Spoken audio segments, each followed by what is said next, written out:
Hello students, I am Sadhana Kumari from Mahatma Gandhi Shikshan Sansthan Darbhanga, वर्ग पंचम, विषय संस्कृत। बच्चों, आज मैं आपका चैप्टर 15 लेकर उपस्थित हुई हूँ, जिसका कि शीर्षक है सुभाषितानी। सुभाषितानी के प्रथम दिन मैंने इस चैप्टर को पढ़कर इसमें जितने भी श्लोक दिए गए हैं उसे पढ़कर इसके हिंदी अर्थ के साथ मैंने आपको बताया था। इसके बाद अब जब मैं चैप्टर पढ़ा देती हूँ तो उसके बाद मैं इसके अभ्यास कार्य को प्रारंभ करवाती हूँ। लेकिन इसके अभ्यास कार्य को प्रारंभ करवाने से पहले मैं इसके शब्दार्थ को लिखवाती हूँ। तो मैं इसके शब्दार्थ में जो संस्कृत शब्द के हिंदी अर्थ एवं इसका इंग्लिश में जो मीनिंग होते हैं उन सभी को मैं लिखकर आपको इसके उच्चारण, संस्कृत शब्द के उच्चारण के साथ इसके हिंदी अर्थ को बताऊंगी एवं इसके इंग्लिश मीनिंग को भी मैं आपको बताऊंगी। तो आइए देखते हैं आपका चैप्टर 15। बच्चों, आपका चैप्टर 15 जिसका कि शीर्षक है सुभाषितानी, जिसमें सुभाषितानी का मतलब होता है कि सुंदर सा वचन। सुभाषित जो सुंदर वचन होते हैं, सुंदर सी बातें होती हैं, उसे सुभाषितानी कहते हैं।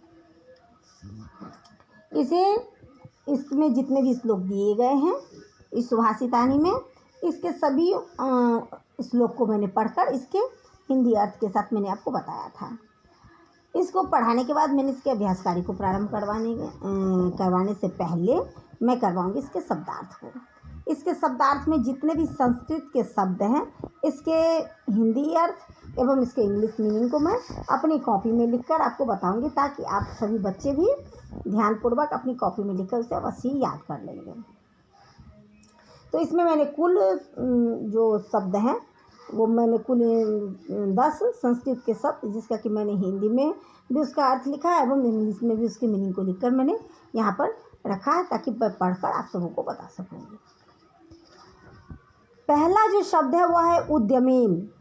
उद्यमेन का हिंदी अर्थ होता है परिश्रम से। इंग्लिश में उसे कहते हैं बाय हार्ड वर्किंग।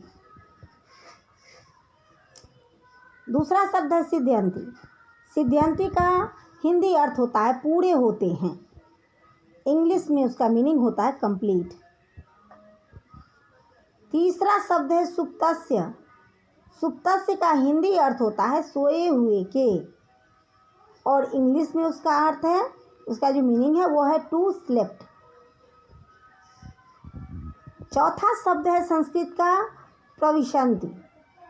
प्रविशन्ति का हिंदी अर्थ होता है प्रवेश करते हैं। इंग्लिश में उसका मीनिंग होता है एंटर। एंटर करना, जो प्रवेश करना होता है। पांचवा शब्द है सनातनः। सनातनः का हिंदी अर्थ होता है पुराना। इंग्लिश में उसका मीनिंग होता है ओल्डन।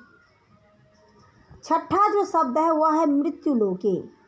मृत्युलोके का हिंदी अर्थ होता है भूमि पर। इंग्लिश में उसे कहते हैं ऑन द अर्थ।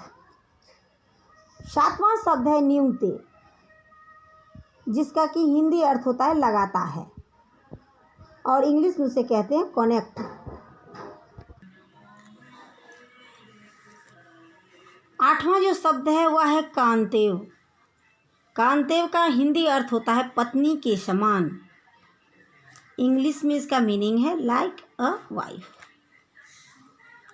नौवां शब्द है अंबः। अंबः का हिंदी अर्थ होता है पानी, और इंग्लिश में उसे कहते हैं वाटर। 10वां शब्द है वृत्तम। वृत्तम का हिंदी अर्थ होता है चरित्र की, और इंग्लिश में उसका मीनिंग है ऑफ कैरेक्टर। तो इस प्रकार से 10 संस्कृत शब्द के उच्चारण के साथ मैंने इसके हिंदी अर्थ एवं इसके इंग्लिश मीनिंग को भी लिखकर बता दिया है। आप सभी बच्चे भी ध्यानपूर्वक अपनी कॉपी में इस शब्दार्थ को लिखकर अवश्य याद करेंगे।